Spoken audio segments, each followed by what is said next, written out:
Les gens semblent être en sécurité.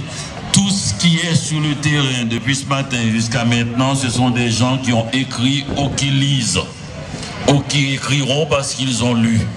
C'est magnifique. C'est le village du livre. Magnifique. Je suppose que pendant toute journée, puisque c'est en face nous là, je suppose qu'on signe en ville. Ah mais j'ai pas compté.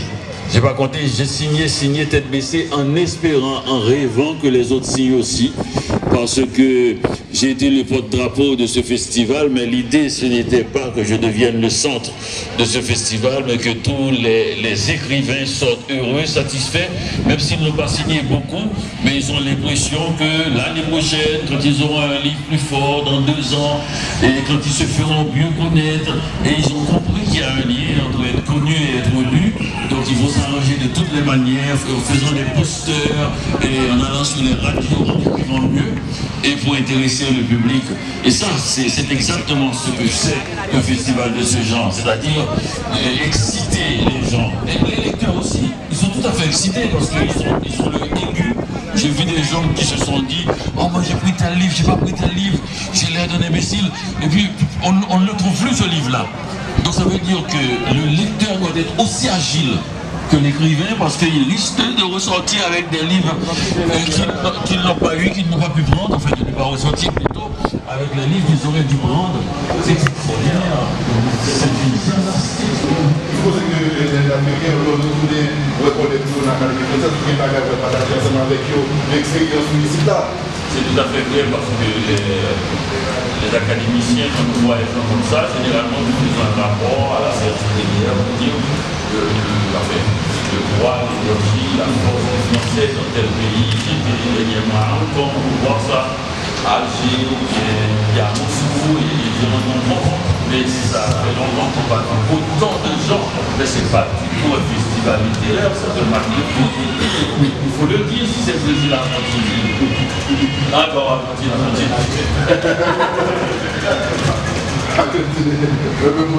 Donc, l'expérience pour aujourd'hui, il y a une histoire, pas une histoire, mais une expérience que on peut partager. Là où nous vont là, les jeunes, qui ne peuvent pas partager l'expérience de l'Académie française pour qu'ils faire passer vertière dans les études de l'État. Partager ça avec nous. Bon, on est l'espoir que pourquoi pour les gens qui raconter l'histoire ça, ils vont fou. À 90 ans, on devient fort. C'est pas non seulement c'est pas c'est-à-dire faire entrer le mot vertige dans le dictionnaire de l'Académie française. Moi, j'ai expliqué 30 000 fois. Non, c'est une histoire d'enfants et de parents. Ils veulent que je raconte l'histoire le soir. Papa, grand-papa, raconte-nous l'histoire du Vertière. Eh bien, c'était un matin de novembre 1803. Non, c'était un matin de mai 2019. Je suis allé à l'Académie française à 9h30. Nous étions réunis autour de la table, comme Arthur, autour de la table ronde, et on discutait des mots à définir dans la journée. Moi, j'attendais ce moment-là parce que je savais qu'on allait arriver pour la grande séance victoire. L'Académie française n'accepte pas les noms propres. Le dictionnaire ne recueille que les noms communs, les noms de l'usage commun. C'est le dictionnaire de la langue commune, la langue du peuple. C'est contraire à l'idée que l'on se fait du dictionnaire de l'Académie française. On se dit, c'est le grand dictionnaire, c'est le dictionnaire snob, c'est le dictionnaire des grands patrons de la langue. Pas du tout. Pas du tout. Les mots viennent du peuple, ils viennent de la rue. Seulement, ils doivent durer 50 à 60 ans avant d'entrer dans le dictionnaire. C'est-à-dire, ils ont le temps d'entrer et de sortir. Alors ce matin-là, moi j'avais quelque chose en main. J'avais le mot Vertière.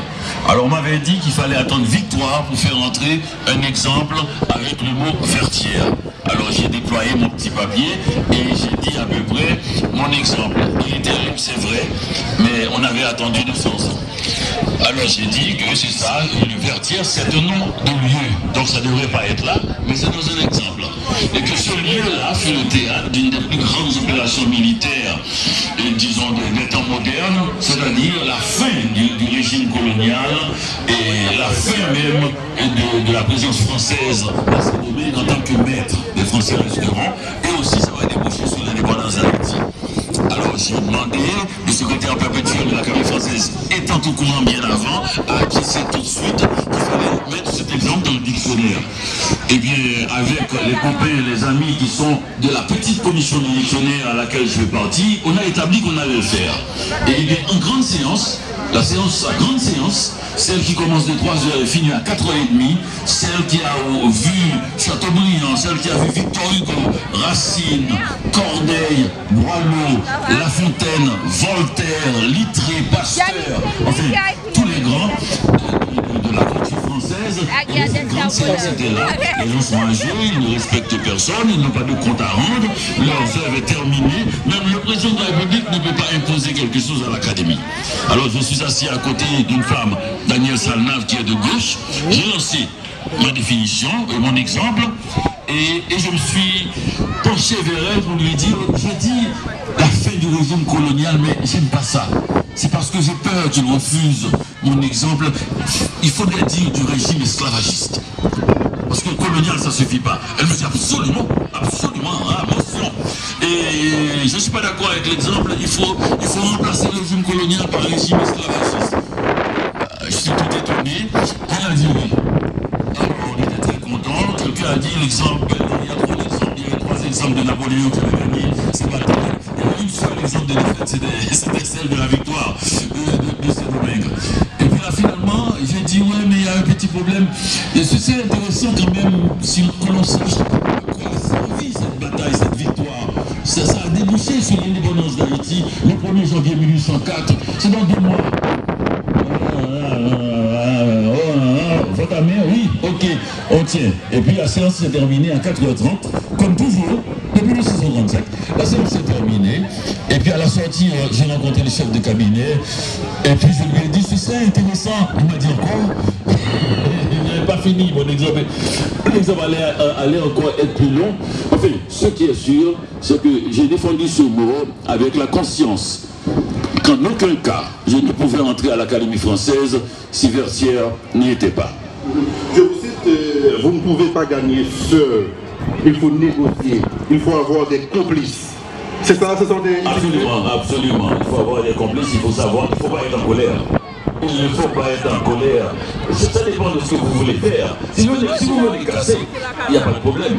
Si vous voulez gagner, parce que moi, je n'étais pas venu pour me fâcher, je n'étais pas venu pour dire que ça fait 200 ans et plus. Je n'étais pas venu vous dire des choses qui blessent. Et je n'étais pas venu, je savais très bien que ce serait trop si je demandais tout seul. Alors je me suis arrangé avec des gens à côté de moi. À ma gauche, il y a le grand poète chinois François Cheng. Mais François Cheng est un homme tellement prudent, il est plus prudent que moi. Toi, les Chinois, ils négocient depuis 3000 ans. Moi, c'est 200 ans. Et puis, on n'est même pas très fort en Haïti à négocier. Alors, François Cheng, il est capable d'allonger la sauce jusqu'à ce qu'on perde la journée. Alors, je me suis dit, je ne vais pas demander à François Cheng. J'aurais demandé à Jean d'Ormesson s'il était là. Peut-être qu'on aurait même gagné jusqu'à je ne sais pas quoi. Parce que d'Ormesson est un homme qui peut séduire et convaincre tout le monde. J'aurais même demandé à d'autres personnes, il y en a un qui a beaucoup travaillé sur Dumas et qui a voulu qu'on fasse un grand centre culturel dans la Grand'Anse à Jérémy en honneur de Dumas. Donc il y a quand même, Haïti a quand même quelques complices à l'Académie française. Est-ce pourquoi j'ai demandé tout de suite après de sortir tous les noms des Haïtiens qui ont eu des prix ou des palmes à l'Académie française que je vais envoyer à notre ami Franz Duval, et parce que pour que les gens puissent voir que je ne suis pas le premier ni le seul. Je suis le premier, le seul qui soit académicien, c'est-à-dire qui soit à l'Académie française, mais l'Académie avait repéré depuis Exervillers et bien avant Exervillers. Et Jean Presnès a été primé 2 fois à l'Académie française. Il avait accompagné Exervillers la première fois, il a été primé lui-même. Et pour des livres, sa vision de la francophonie, enfin c'était pas encore le mot francophonie, on a parlé du français d'outre-mer. Et il y en a beaucoup d'autres. Par exemple, Jean Mételus a été grand prix de la francophonie. Et par exemple, Anthony Phelps a été grand prix de poésie de l'Académie française. Et il y en a plein d'autres encore qui ont eu des prix. C'est quelque chose d'extrêmement important. Vous savez, quand vous voulez plus vous tentez de séduire. C'est-à-dire, si par exemple, nous faisons en sorte que l'Académie sache que nous sommes au courant qu'il y a une tradition avec la littérature haïtienne, parce qu'il y en a d'autres, la Suisse n'a pas eu beaucoup, hein. Il y en a d'autres, la Suisse n'a jamais eu d'académiciens d'ailleurs. Donc il y en a d'autres pays qui veulent, qui sont mieux placés, qui sont plus riches que nous, et qui voudraient l'avoir, qui n'en ont pas eu. Donc c'est toujours intéressant, ils sont très sensibles, et quand on leur dit merci. C'est toujours très intéressant de signaler les bienfaits qu'on nous a fait, et c'est très important de le dire. Dernièrement, d'ailleurs l'année dernière, Gary Victor a été pris du rayonnement de la langue française et de l'Académie française. Est-ce que, Daniela Ferrière, votre plaidoirie a été difficile, compliqué pour convaincre vos pairs? Non, ça n'a pas été compliqué, mais j'ai pas eu beaucoup de temps. Il est vrai qu'on m'a signalé qu'il fallait que je dise ce que j'ai à dire tout au début de la séance. Ce qui me donne une séance d'1h30, pas pour convaincre, pas pour parler, il y a d'autres choses à faire. Mais quand même, j'avais tout l'espace et temps, c'est possible. Mais il faut quand même, l'Académie française, c'est beaucoup de gens âgés étaient dessus. Il faut quand même, il ne faut jamais croire que quelque chose a gagné à l'Académie française. Jamais, jamais. D'ailleurs, c'est ce que m'a dit Jean Dormesson. Il m'a dit, quand j'étais candidat, ça marche très bien. Mais au Quai-Conti, personne ne peut rien dire avant. C'est quand la chose est faite qu'elle est faite.